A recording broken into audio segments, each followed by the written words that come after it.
Well, I think it's fair to say we picked up where we left off on Monday there today, didn't we? It was, I don't want to be too harsh because I'll have everyone calling me negative, but it was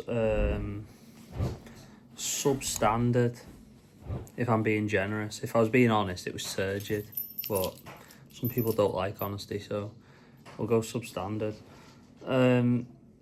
Said it on Monday night, it wasn't good enough, and we had all the claret tinted glasses merchants on Twitter oh, it was Leeds, it's a good point. It wasn't about the point, it was about the performance, and the performances have been happening all season. It's pretty much every other week we turn one of them in, and Monday night's performance was passable if you went and won that game today, and we'd have all forgotten about it, but we've not. We've picked up where we left off because this is what we do. We struggle in these games. We're picking up where we leave off all the time. It's second half at Plymouth wasn't great. You pick up against Leeds, and then it just snowballs. And you look at Tuesday night now, and you think we're going to struggle. You know, Gary Rowett will bring his team, and they'll be horrible to play against. They'll waste time. They'll sit in the low block and do exactly what any team should do if they play us. I just don't understand. Today, I think we probably had one chance. The header at the far post, where he probably should have scored. Maybe Foster. He does. He gets it down and on target, but he should score. For me, he should. And all right, we should have a penalty. It's a Stonewall penalty, but that can't detract away from the performance again. It can't keep happening. You can't keep drops 10-0-0s and 6 have been against bottom half teams. That can't keep happening. This is the difference between us and the other teams. Leeds today play a team down there and batter them 7-0. And we draw 0-0 away at Portsmouth. Sheffield win away 1-0 at whoever they played. I don't know, and I don't really care. I'm more worried about us. But they win 7-0, you draw 0-0. It can't keep happening. The manager's his own worst enemy. Square pegs, round holes, and people will probably ridicule me for saying it because I've said it quite a few times, but it is. That's what it is. You had Sarmiento, Fleming, Foster on the pitch there today, and they pick their own positions. Sarmiento goes out to the left. Get him that far left, he's off the pitch for me because he's hopeless. But if you're picking him, he plays on the left. Fleming plays as number 10. Foster up front, and everyone's in the natural positions, but no, not in Parker's world. We rotate everyone round. We'll have Sarmiento at 10, where he's completely ineffective because he's not physical enough in games like that sometimes. We'll put Foster on the left and Fleming up top. We'll just keep persisting with something that doesn't work. That's Scott Parker to a T at the minute. I don't want to come on and slag Parker off too much because I do like him, and I do, but he's just making the same mistakes over and over again, and it's now indefensible. There's nothing you can do to defend that. He keeps playing Perez at left back. I don't know why. He must have won his contract in a box of cereal because he's hopeless. Whoever signed him, whether it was this AI scouting thing or whatever it was that signed him, get it being the software on, get the person who signed him in the bin because he's rubbish. He's absolutely hopeless. He just cannot play football. Humphreys is a better option. It doesn't matter who we're playing, whether you think, we're going to be more attacking or what. Play Humphreys. You've seen it have worked and stick with it.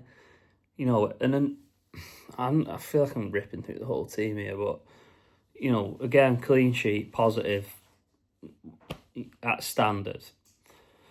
And, some of the issues we have come from the midfield again, Laurent, to me. I said it when we played Blackburn at home in August, and a lot of people disagreed. But he's just, and as someone else on Twitter once said that he had all the quality of a £500,000 player from Stoke, but I can't remember who it was. And they're right, he's a £500,000 signing. Josh Laurent's good at winning the ball back, getting around the pitch, bullying people off it and thinking, but in a game against Portsmouth, that's no use because you've got probably, I don't know, I've not seen the stats, but we probably have more of the ball, and you need some invention, like play Shelby, like get someone passing forward, or, even today, like, if you knew we were going to miss Brownhill getting around the pitch, and why didn't you play Hannibal at 10, or just chuck him in the midfield? I don't know, do something a bit different instead of just banging your head against a brick wall, doing the same thing all the time that doesn't work, and picking players who don't work. I don't know, we're 0-0, need a goal, and I've said it umpteen times, and I'm not going to bang the same drum, and I feel so. I'm actually starting to feel a bit sorry for him. But in a game that you're trying to win, if you bring Hannibal on and put him on the wing, you might as well not bring him on, because he's not going to create anything. He's not going to score a goal. He's not going to get to the byline and put a cross in. Like, there's no point. And then his only other sub was Barnes at 88 minutes, or whatever it was, I think. So, sub's awful. Subs can be pretty poor at times. Like, bringing Hannibal on the wing isn't going to win you a game. It's just not, and that's what he did today. Like, he's his own worst enemy, and I don't know how long you can give him a pass for, and say like, oh, other than that Plymouth game, I think we've scored 1 goal in 6 games in the Championship. Like, that's not good enough. Like, we're meant to be pushing at the top of the league. Like, that's not good enough. I don't know. I honestly believe if we draw 0-0 with Oxford, or we're struggling, like, it'll be toxic on Tuesday, because people are getting fed up. People won't pay the hard-earned money to watch that.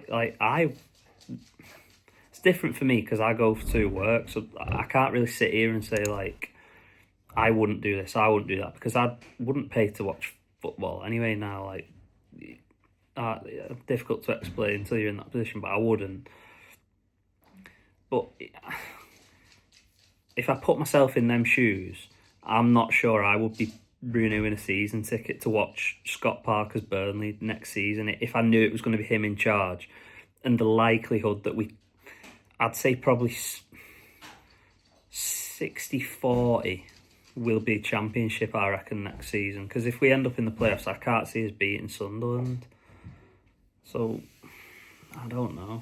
Difficult one. I'm not saying sack him out like wild like that, but people who say it, they're entitled to their opinion, and there is some substance behind it. So I don't know. It's a really, really frustrating day, and I'm actually dreading Tuesday night. I just don't know how it's going to pan out. I hope for Parker's sake he can get something over the line, because if he doesn't, he's going to get it big time.